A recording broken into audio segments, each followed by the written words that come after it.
Hermanos, en esta oportunidad voy a compartir con ustedes el sermón que he titulado ¿Qué es un profeta? ¿Qué es un profeta?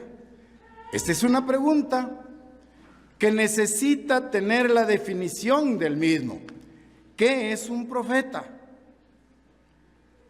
Mi propósito es explicar que Dios utilizó a los profetas en el Antiguo Testamento para hacer llegar su mensaje de amonestación, mensaje de llamado de atención también en algunos momentos y etapas de su vida.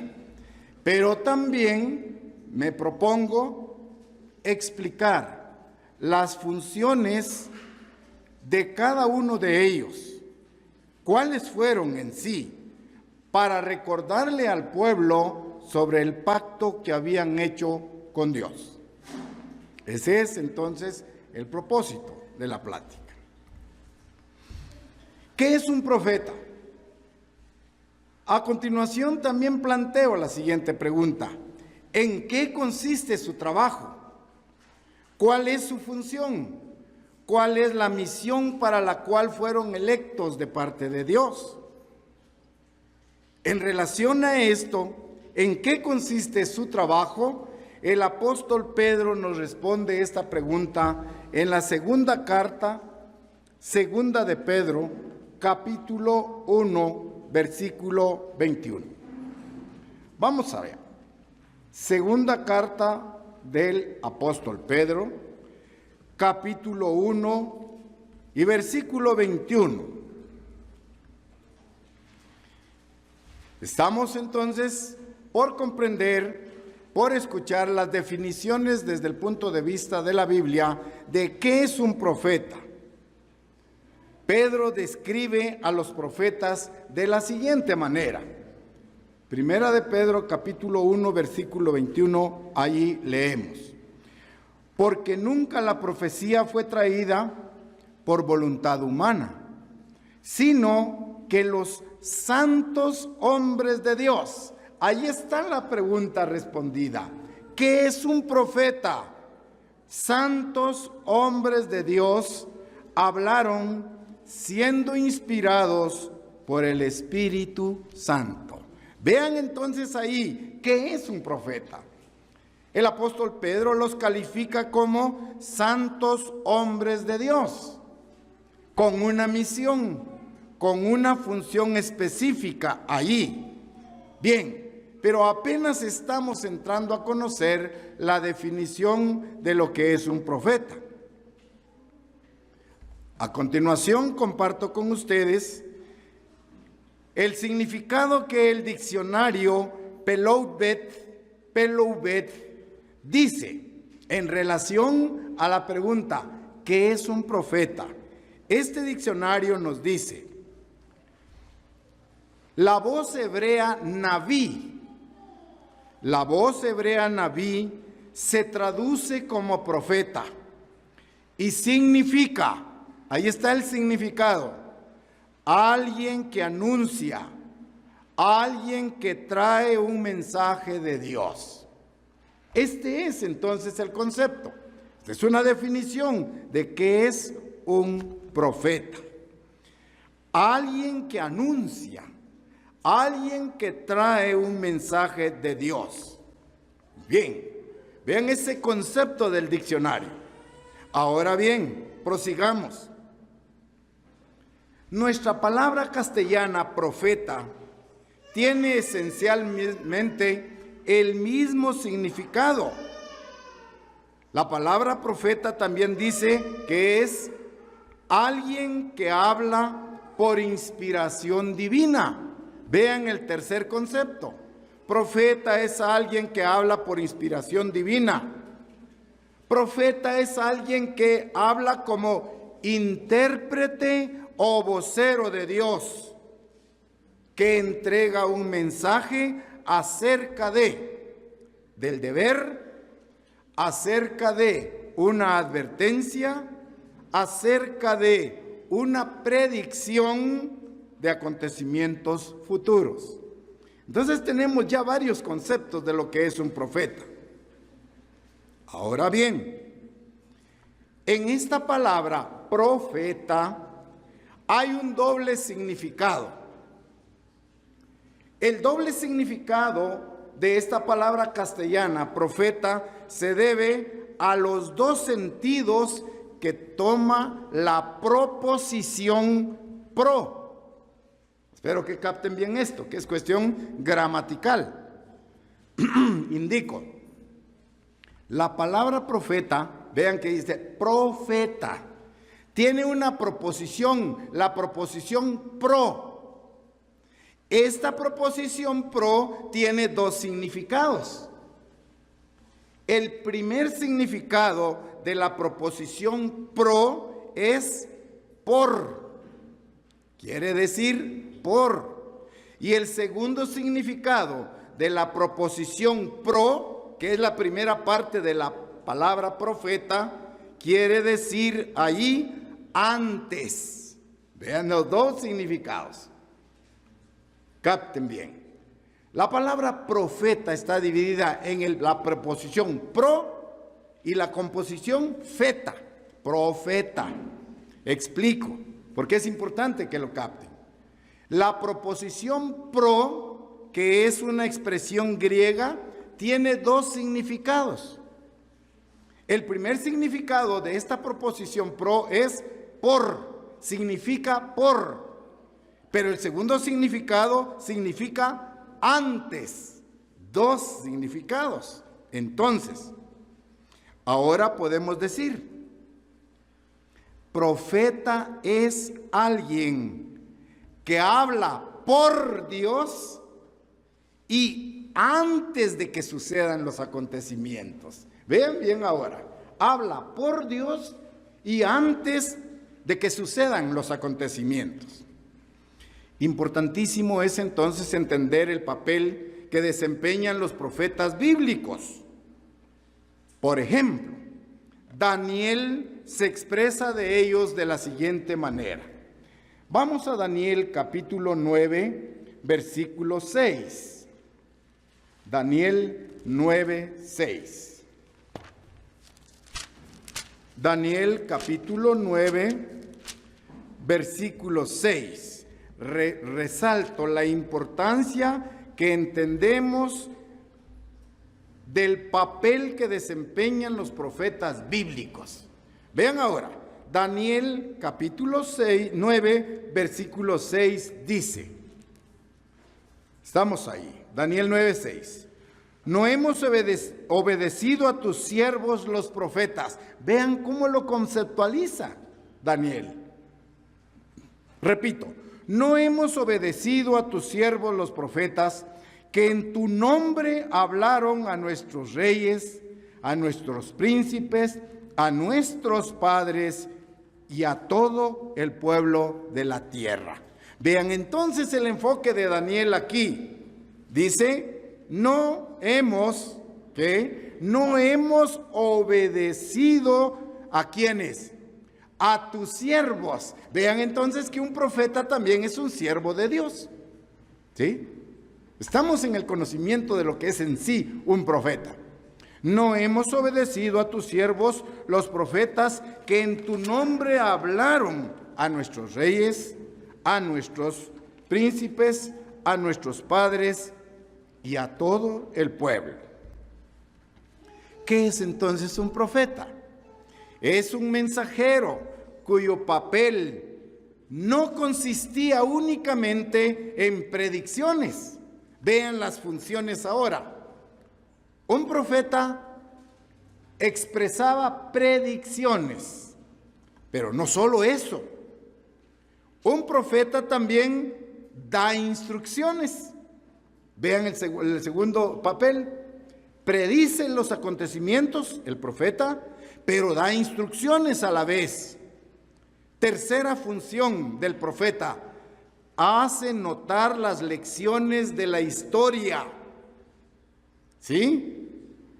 Cuarta función, un profeta recuerda a la gente, a las naciones y al pueblo, le recuerda el pacto que han hecho con Dios. A nosotros en la actualidad los profetas nos recuerdan el pacto que hemos hecho con Dios.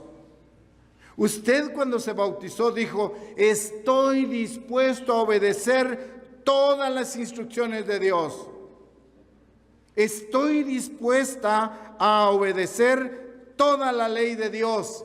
Y los profetas nos lo recuerdan constantemente. Nos recuerdan ese hecho. Ahora bien, los profetas también le mencionan a los pueblos y las naciones que se arrepientan de sus pecados. Vean la otra función. Cuando se dirigen a los pueblos y a las naciones, los profetas también le dicen a los pueblos y naciones que dejen de pecar. Los profetas también exclaman un mensaje al arrepentimiento.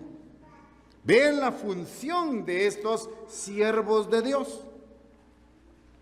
Ahora bien, como voceros de Dios, la Biblia algunas veces se refiere a los profetas como varones de Dios, siervos de Dios, personas que Dios utiliza para amonestar al pueblo, para llamar la atención de las personas, para invitar al pueblo al arrepentimiento, para invitar a la iglesia al arrepentimiento de nuestro mal obrar.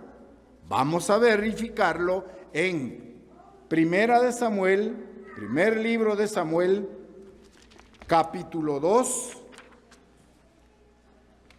Primer libro de Samuel, capítulo 2 y versículo 27. Primera de Samuel, capítulo 2, versículo 27. Ahora, vamos a leer ahí. Vean cómo se expresa Dios a través de estos hombres. ¿Qué concepto tiene de ellos? Primer libro de Samuel, están llegando allí, capítulo 2, y vamos a leer el versículo 27. Dice: y vino un varón de Dios a Elí y le dijo: así ha dicho el Eterno, ¿no me manifesté yo claramente a la casa de tu padre cuando estaban en Egipto en casa de Faraón? Vean la expresión que Dios toma. Se refiere a los profetas como que vino un varón de Dios. Ese es un profeta al que Dios ha elegido, ha seleccionado para que haga predicciones, para que haga amonestaciones, para que llame al pueblo al arrepentimiento, y lo trata como varón de Dios. Vean el calificativo sobre estos líderes de la iglesia, varones de Dios. Entonces vemos que Dios estaba siempre atento a revelar su voluntad a los profetas para que ellos la tradujeran al pueblo. Pero Dios al principio se valió de revelar su voluntad a los profetas y lo hizo por medio de visiones y sueños. Vean la primera estrategia de Dios. Le revelaba a sus profetas a través de visiones y sueños su voluntad, lo que él tenía que ejecutar, su plan de acción.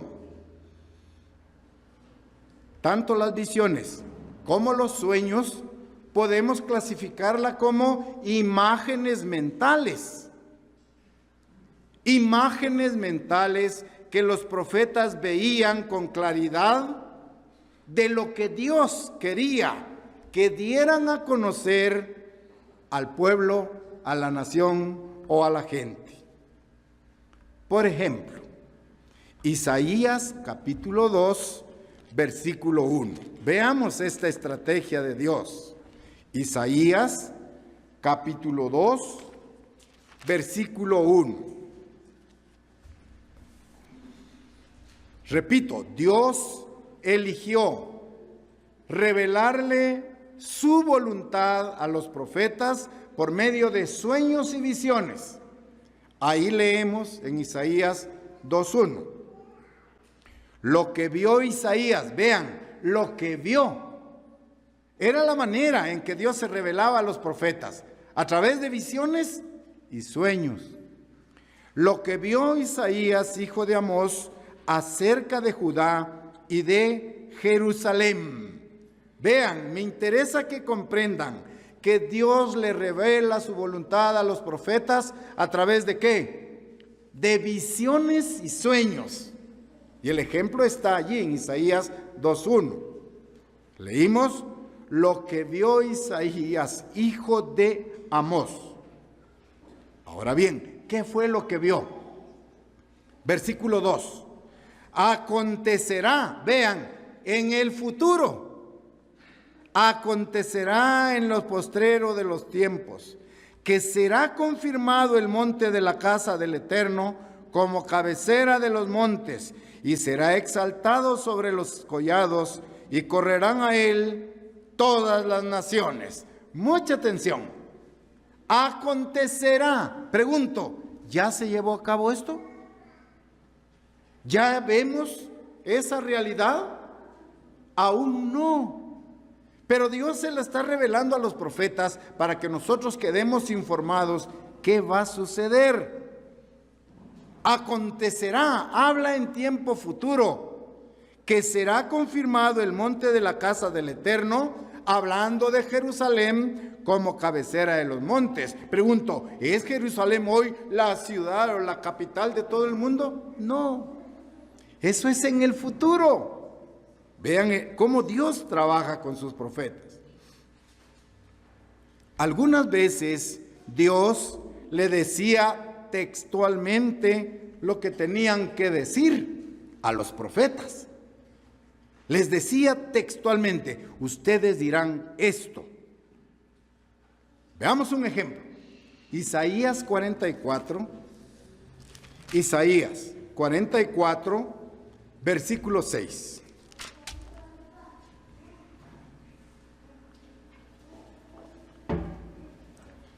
Isaías 44, versículo 6. Vean ahí.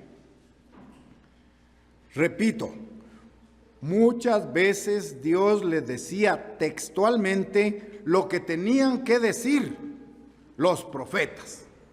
Vean ahí, versículo 6. Así dice el Eterno, vean textualmente. Así dice el Eterno, Rey de Israel y su Redentor, el Eterno de los ejércitos. Yo soy el primero y yo soy el postrero, y fuera de mí no hay Dios. Vean el mensaje. Le está diciendo directamente, le menciona textualmente qué debían de decir los profetas. Usted leyó ahí, así dice el Eterno. Los profetas solo repetían textualmente el mensaje. Así dice el Eterno. Un ejemplo más, en Jeremías 8:4. Jeremías 8:4. Jeremías capítulo 8, versículo 4. Les dirás a sí mismo, vean la orden, así ha dicho el Eterno, el que cae no se levantará, el que se desvía no vuelve al camino. Vean la profecía, hablando también de nosotros como iglesia, el que cae en un error, el que cae en un pecado, no se levantará. Y el que se desvía, dice ahí, no volverá al camino. Volverá al camino si hay arrepentimiento. Pero vean cómo Dios trata con su pueblo.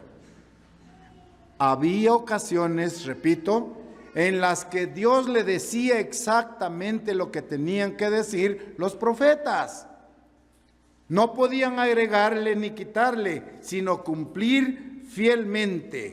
Les dirás, así ha dicho el Eterno.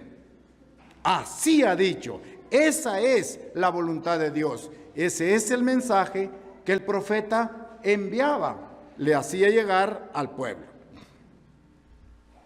En la historia de los pueblos de Israel y de Judá,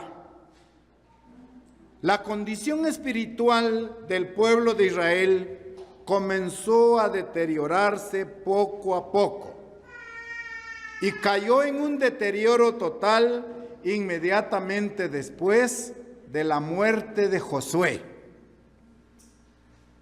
Cuando muere Josué, el pueblo de Israel cayó en una debacle, entró en una decadencia espiritual. Esa decadencia espiritual del pueblo de Israel llegó hasta la destrucción de Jerusalén, que sucedió en el año 587 de la era precristiana, o sea, antes de Cristo. Vean ahora, Israel en decadencia espiritual. Desde que muere Josué, el líder que los motivó, el líder que los llevó a la tierra prometida, muere físicamente y el pueblo decayó espiritualmente. Vean esa debilidad del pueblo. Muy bien, ahora, las casas antiguas, tanto de Israel como de Judá, fueron consideradas naciones relativamente justas y obedientes. Digo, relativamente justas y obedientes durante el reinado de unos cuantos reyes, entre ellos David, en tiempos de Salomón, en tiempos de Ezequías y en tiempo del rey Josías. Judá e Israel fueron consideradas naciones relativamente justas y obedientes. Pero veamos ahora el reaccionar de estas naciones. Durante el período de gobierno de Salomón, el pueblo de Israel alcanzó el pináculo de la expansión territorial cuando Salomón gobernaba. También el pueblo de Israel alcanzó el pináculo de la prosperidad. Alcanzó el pináculo de la fama en el período de Salomón. Sin embargo, la pesada carga tributaria que Salomón le impuso al pueblo lo llevó a la miseria y llevó al pueblo a sentir resentimiento por la carga tributaria que Salomón les estaba pidiendo. Hubo resentimiento en el pueblo. Agréguenle a esto la influencia pagana de las esposas de Salomón. Hicieron que Dios alejara de Salomón sus bendiciones. Vean cómo las mujeres, las esposas y las concubinas de Salomón, lo arrastraron a ser un hombre idólatra. Se volvió idólatra, él como rey, y también pervirtió al pueblo.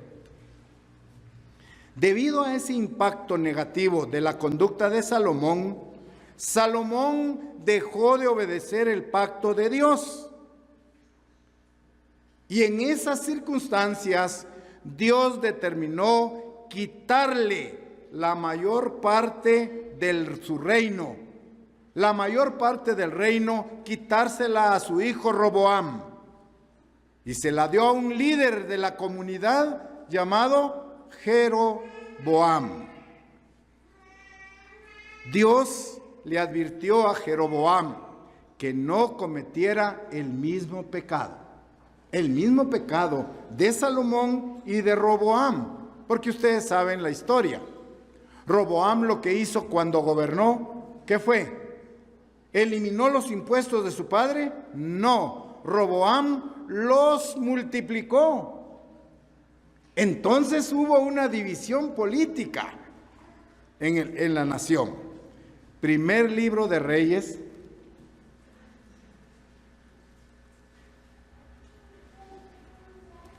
capítulo 11, versículos 26 en adelante.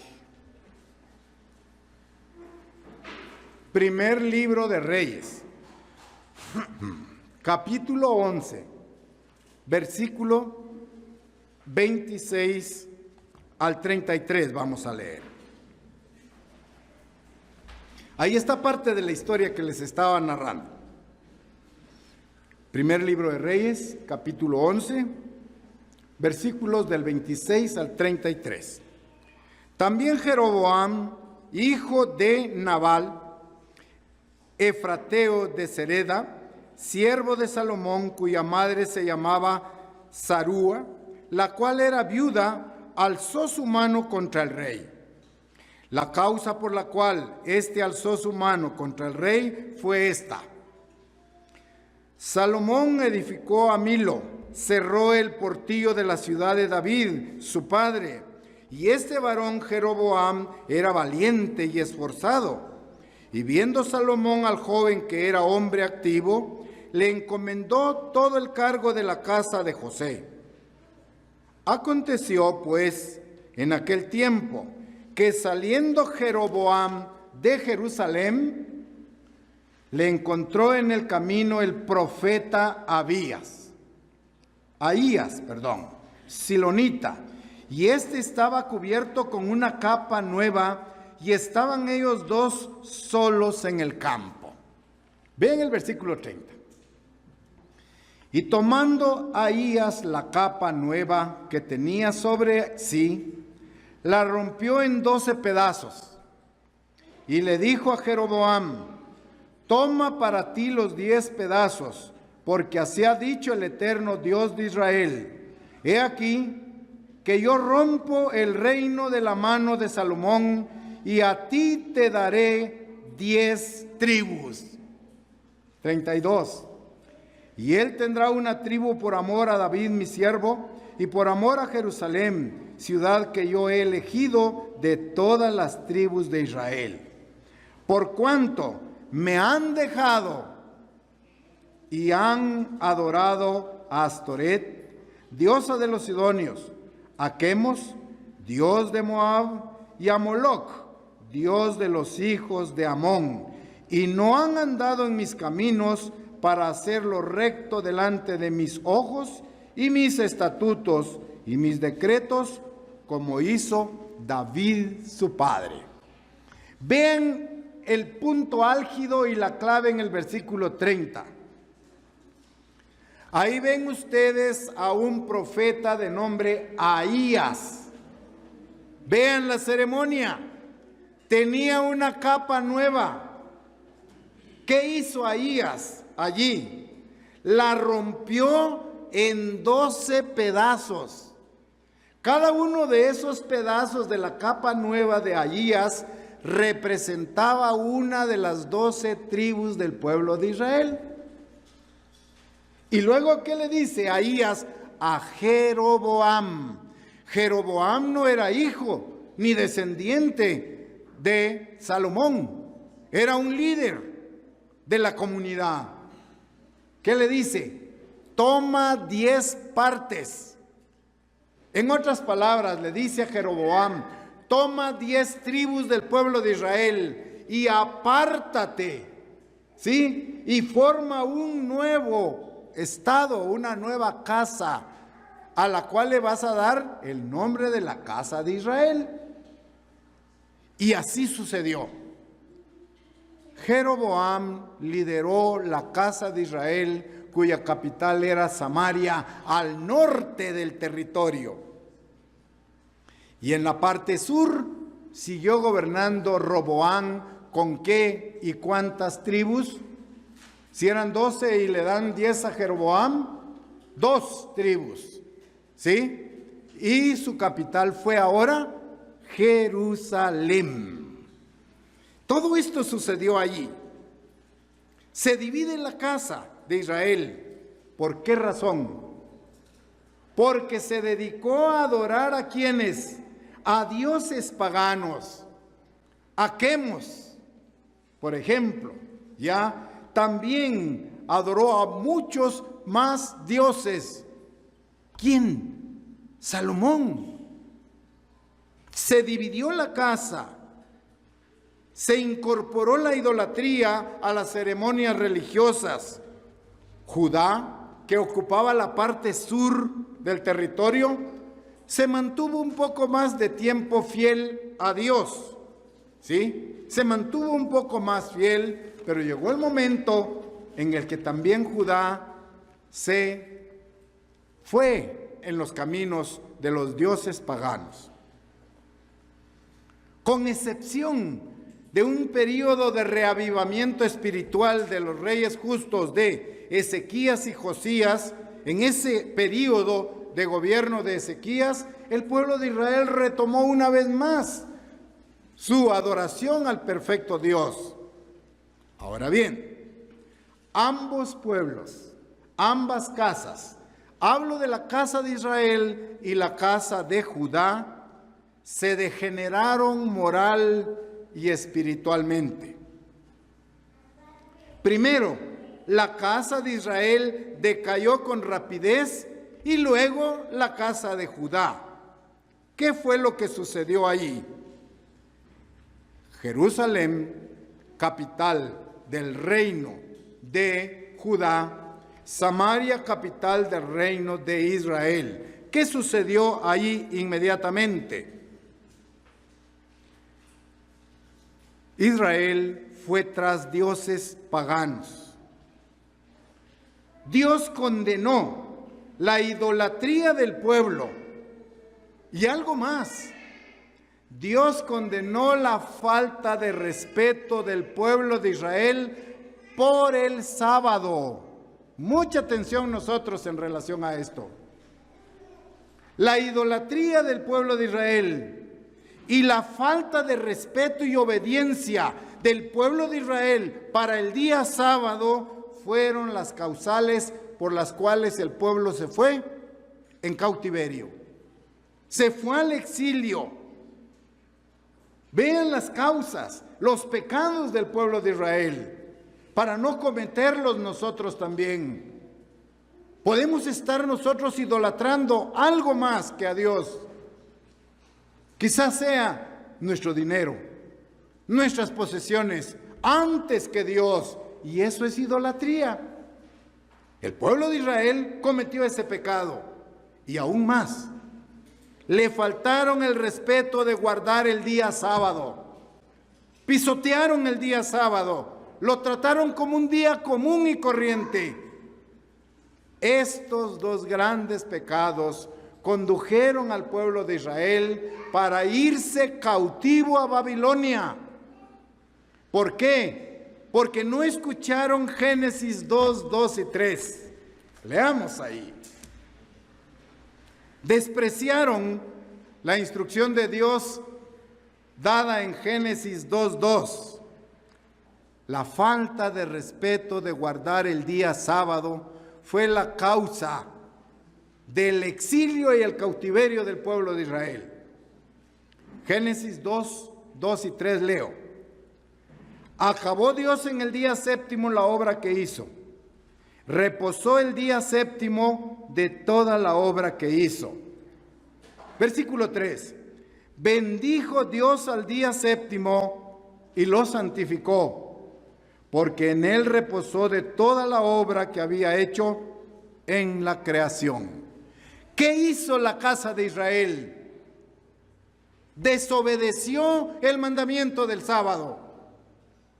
Y les digo, eso es alerta para nosotros. Si no estamos obedeciendo el sábado tal como Dios lo instituyó, usted también puede ir al exilio. Usted también puede ir al cautiverio de Dios. No, el cautiverio de Satanás por desobedecer el día sábado. El pueblo de Israel lo tuvo en menos. Ya no lo respetaba, ya no lo guardaba como Dios lo había instituido. Y reposó Dios en el día séptimo. Dios Y ahora usted, ¿por qué no lo hace?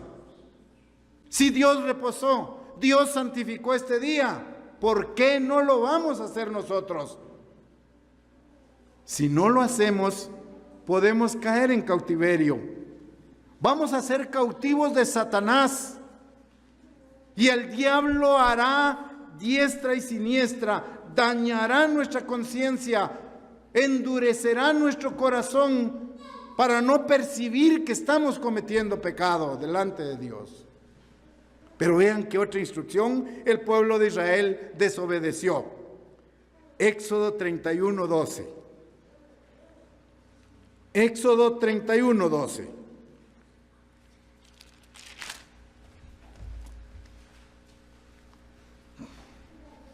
Éxodo 31:12 al 17. Habló además el Eterno a Moisés diciendo: Tú hablarás a los hijos de Israel diciendo: en verdad vosotros guardaréis mis días de reposo, porque es señal entre mí y vosotros, por vuestras generaciones. ¿Para qué? Para que sepáis que yo soy el Eterno que os santifico. Así que guardaréis el día de reposo, porque santo es a vosotros. ¿Se entiende esto? Y no lo estoy diciendo yo. Si usted cree que existe un Dios, si usted cree que hay un Dios que es el que está hablando aquí, tómelo en serio. Es señal entre mí y vosotros por vuestras generaciones, para que sepáis que yo soy el Eterno que os santifico. Versículo 14. Así que guardaréis el día de reposo, porque santo es a vosotros. El que lo profanare, ahí está la sentencia. Léanlo bien. El que lo profanare, ¿qué dice? De cierto morirá. Esa es la consecuencia. Esa es la sentencia. Ya. Pero sigo leyendo. De cierto morirá. Porque cualquiera que hiciere, oigan bien, por favor, que hiciere obra alguna en él, su voluntad, lo que usted quiere, lo que usted entiende en este sábado. Si usted está haciendo eso en el día sábado, aquella persona será cortada de en medio de su pueblo. Vean lo crítico. Y es la palabra de Dios, es Dios quien está hablando. ¿Sí? Versículo 15. 6 días se trabajará, nos recuerda qué debemos hacer. 6 días se trabajará, mas el día séptimo es día de reposo, consagrado ¿a quién? Al Eterno. Cualquiera que trabaje en el día de reposo, ciertamente morirá. Repite la sentencia. 16. Guardarán pues el día de reposo los hijos de Israel, celebrándolo por sus generaciones, por pacto perpetuo. Quiere decir para siempre, por la eternidad. No solo es un tiempo. Y por último, versículo 17. Señal es para siempre entre mí y los hijos de Israel. Porque en 6 días hizo el Eterno los cielos y la tierra, y en el séptimo día cesó y reposó. Son instrucciones de Dios. Son ordenanzas de Dios. Pero la casa de Israel y la casa de Judá se olvidaron de ello. Ambas casas comenzaron a experimentar, producto de desobedecer estos mandamientos, tanto Israel como Judá comenzaron a experimentar aflicciones y castigos por la desobediencia a los mandamientos de Dios. Y ustedes pueden leer muy bien en casa esos castigos que Dios envía. Levítico capítulo 26 y Deuteronomio 28. Allí aparecen los castigos. Leamos parte de Levítico capítulo 26. Levítico 26.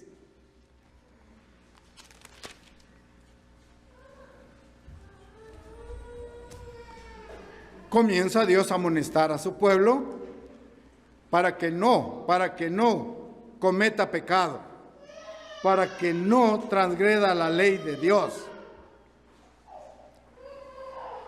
Levítico 26, 1. Solo vamos a leer un poquito. Todo el capítulo habla de los castigos y las aflicciones de que una persona, que un miembro de la iglesia puede acarrearse por quebrantar el día sábado, por ser idólatra, por ser pagano, etcétera, etcétera. Levítico 26:1. No haréis para vosotros ídolos, ni escultura, ni levantaréis estatua, ni pondréis en vuestra tierra piedra pintada para inclinaros a ella. Porque yo soy el Eterno vuestro Dios. Se identifica. Guardad mis días de reposo, tened en reverencia mi santuario, yo el Eterno. Si anduvieres en mis decretos y guardares mis mandamientos y los pusieres por obra, yo daré vuestra lluvia en su tiempo. La tierra rendirá sus productos y el árbol del campo dará su fruto. Versículo 14. Pero si no me oyeres, ni hicieres todos estos mis mandamientos, si desdeñares mis decretos y vuestras almas menospreciaren mis estatutos, no ejecutando todos mis mandamientos e invalidando mi pacto, yo también haré con vosotros esto. Y vean las maldiciones. Enviaré sobre vosotros terror, miedo. Ya no quiero salir de la casa. Alguien me está esperando. Alguien me va a espantar. Temor, extenuación, calentura que consuman los ojos y atormenten el alma. Y sembraréis en vano vuestra semilla, porque vuestros enemigos la comerán. Qué cosa más trágica si llegamos a obedecer o a desobedecer a Dios. Vean qué más dice. Pondré mi rostro contra vosotros. ¿Qué quiere decir eso? Piense que Dios esté en contra de usted o que usted esté en contra de Dios, de doble vía. Pondré mi rostro contra vosotros y seréis heridos delante de vuestros enemigos. Y los que os aborrecen se enseñorearán de vosotros y huiréis sin que haya quien os persiga. ¡Qué situación más crítica! Eso comenzó a experimentar el pueblo de Israel y la casa de Judá por desobedecer a los mandamientos de Dios. Vean cómo Dios se manifiesta a través de sus profetas. Da instrucciones, amonesta, llama al arrepentimiento y Él dice, arrepentíos, vuelvan. ¿Por qué moriréis, oh pueblo?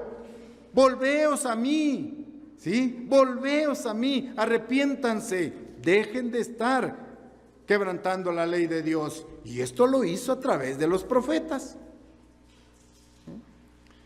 Israel y Judá siguieron hundiéndose en esta degradación moral y espiritual.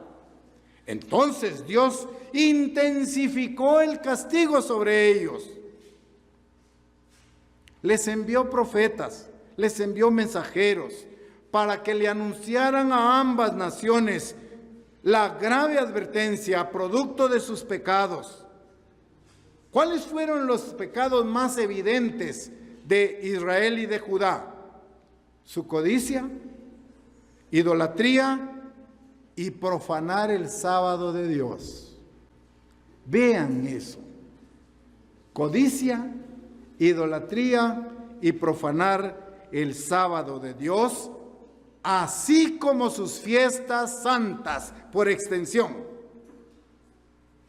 Entonces ellos fueron a la cautividad, producto de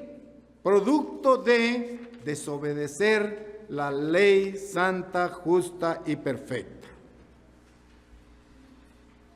Entonces, otro de los propósitos que Dios tiene cuando elige a sus profetas bíblicos es para que el mundo entero sepa que Dios siempre cumple sus promesas. Dios le ha prometido a Abraham y a David, así como a sus descendientes, que su simiente heredarían y tendrían el dominio de toda la tierra, no solo del territorio de Canaán, la tierra prometida físicamente, sino que a Abraham y a David le dice Dios, y ustedes tendrán el dominio sobre toda la tierra por toda la eternidad. Pero después, por medio de los profetas, le dijo a Israel y a la casa de Judá también que los iba a expulsar de su territorio y que iban a ir en cautiverio por sus pecados de codicia, idolatría y profanación del día de reposo. Vean las grandes causales allí. En Amós capítulo 3, versículo 7, profeta menor, Amós capítulo 3, versículo 7, está inmediatamente después de Joel. Amós capítulo 3, versículo 7. Dios inspiró a este profeta a escribir. Amós 3:7. Porque no hará nada el Eterno, el Señor, sin que revele su secreto a sus siervos, los profetas. O sea, vean que Dios utiliza este recurso a los profetas para revelarle los misterios a toda la humanidad.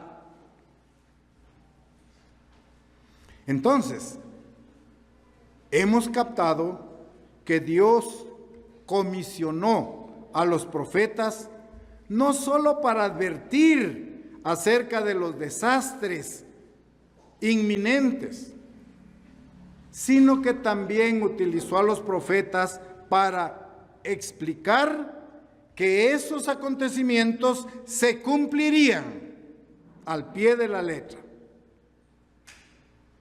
Por ejemplo, la misma profecía que predijeron los profetas, allí predijeron la caída del reino de Israel y de Judá, también predicen la manera específica en la que Dios enviaría a su unigénito a la tierra para restaurar el trono de David.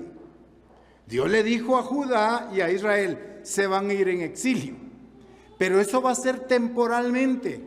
En tanto ustedes se arrepienten, yo voy a enviar a Jesucristo para que los traiga de todas las partes a las cuales han ido cautivos producto del pecado. Entonces Dios también proporciona a la humanidad pruebas de la veracidad. Dios es veraz, Dios cumple sus promesas, Dios cumple todos y cada uno de sus pactos. ¿Sí? Entonces, la profecía, el mensaje de estos hombres, garantiza la credibilidad, garantizan la fidelidad de Dios para que todos la acepten como su palabra infalible. No va a fallar en ningún momento. Al final de cuentas, lo más importante es que Dios va a demostrar que Él, solo Él, tiene el poder y el control de todo el universo. Isaías 46, leemos Isaías 46, versículos 9 al 11.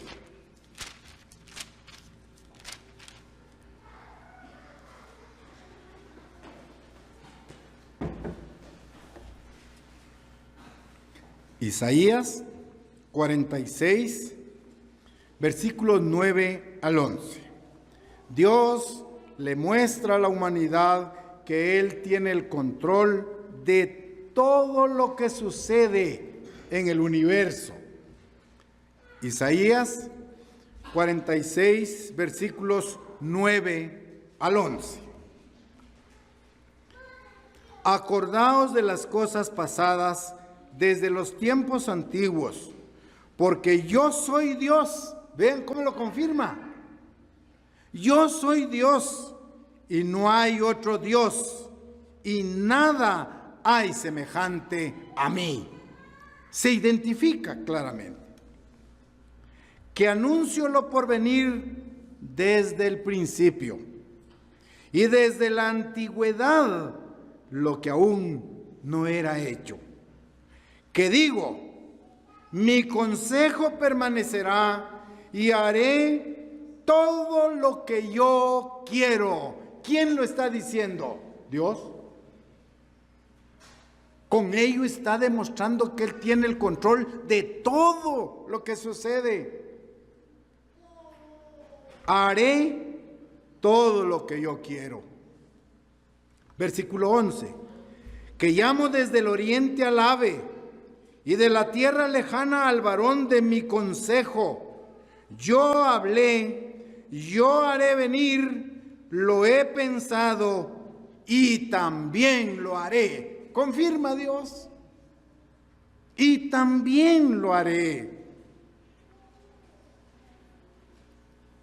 También por medio del profeta Ezequiel, Dios nos explica el gran propósito de los acontecimientos que nos ha revelado en su santa palabra. Ahora es el profeta Ezequiel, capítulo 39.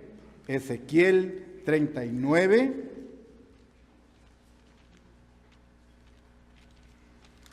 Capítulo 39. Vamos a leer los versículos del 21 al 28. Vean cómo confirma Dios que Él es el que tiene el control de todos los acontecimientos. Y aquí explica el propósito que Él tiene. Ezequiel capítulo 39, versículo 21 al 28. Están llegando allí. Ezequiel 39, 21.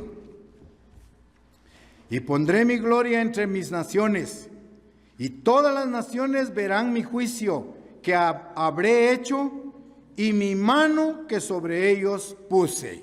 Vean el control de parte de Dios. Y de aquel día en adelante sabrá la casa de Israel que yo soy el eterno su Dios.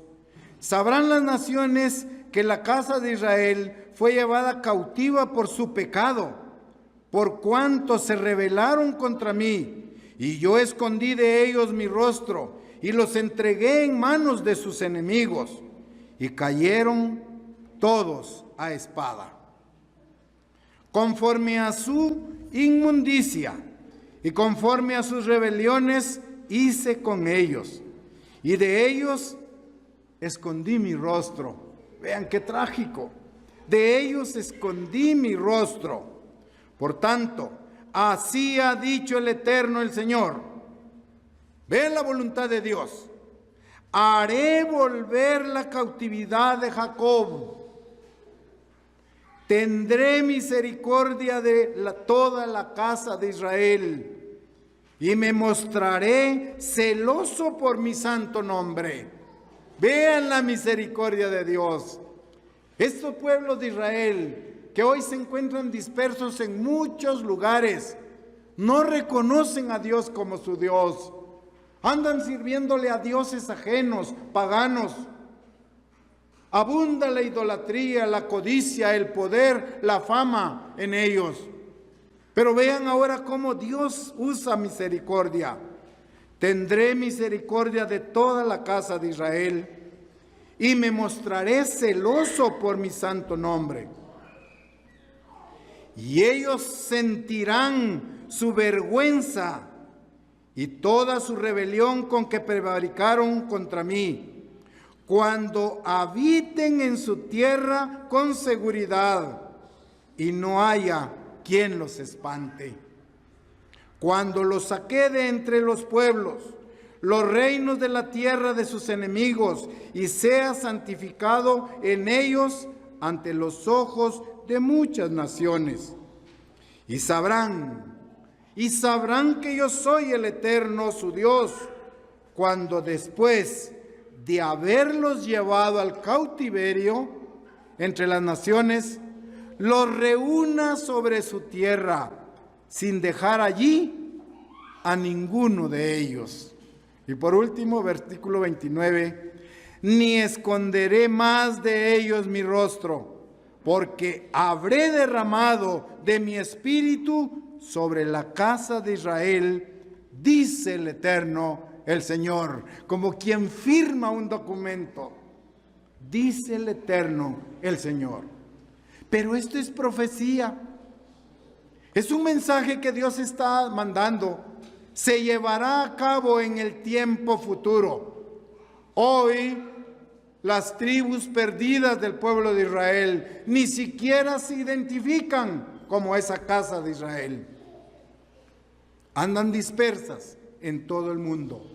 Pero va a llegar el día en que Dios los traerá de su cautividad.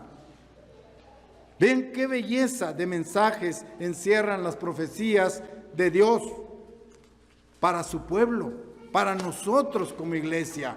Y es una bendición poderlas entender. Después puso estas profecías por escrito, ¿verdad? Recuerden que inicialmente los profetas veían visiones y sueños, pero después Dios dijo, es necesario que queden escritas para que lo tengan como referencia todos los hombres que vivan sobre la tierra. Por fin entonces, todo el mundo llegará a comprender la veracidad de la declaración de Jesús escrita en Juan 17:17. Juan 17:17. Jesucristo dijo allí en Juan 17:17, santifícalos en tu verdad, tu palabra es verdad. Por fin llegará el momento en que toda la humanidad sabrá que la palabra de Dios es verdad. Se cumple totalmente, ¿ya? Entonces debemos de tomar en cuenta las promesas y los pactos que Dios hizo con Abraham, con David, con el pueblo de Israel. Aunque hoy ellos estén pecando flagrantemente, Dios los va a reunir. Dios los va a reunir y les va a dar de su misericordia, les va a dar de su Espíritu Santo para que puedan reconocerlo como la máxima autoridad en sus vidas. Isaías 59, 20 y 21.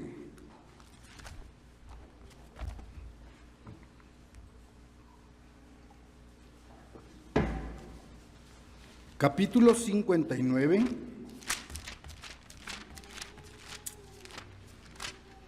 Versículos 20 y 21.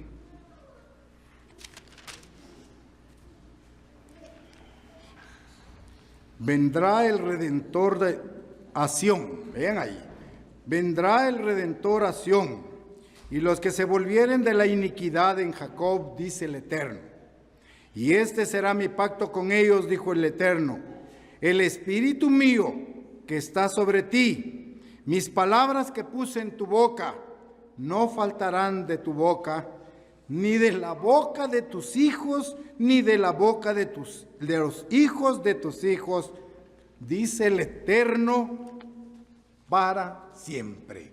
O sea, es una promesa que Dios tiene para reunificar a su pueblo que hoy lo desafía. Finalmente, quiero leer Isaías 46. Isaías 46, versículos 9 y 11. Cuando los descendientes del antiguo Israel acepten las pruebas de que Dios ha inspirado a todos sus profetas, que Dios les va a dar protección, entonces Cristo comenzará a enseñarles la misma verdad a todo el mundo, ¿ya?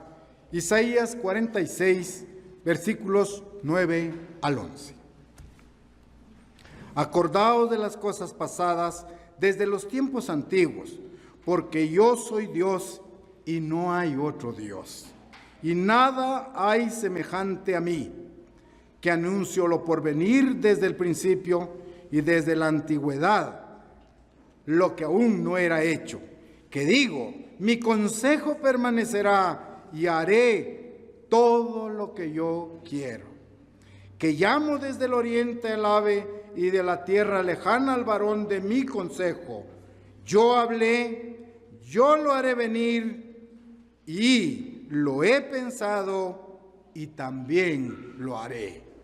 Ese es el mensaje profético que Dios tiene.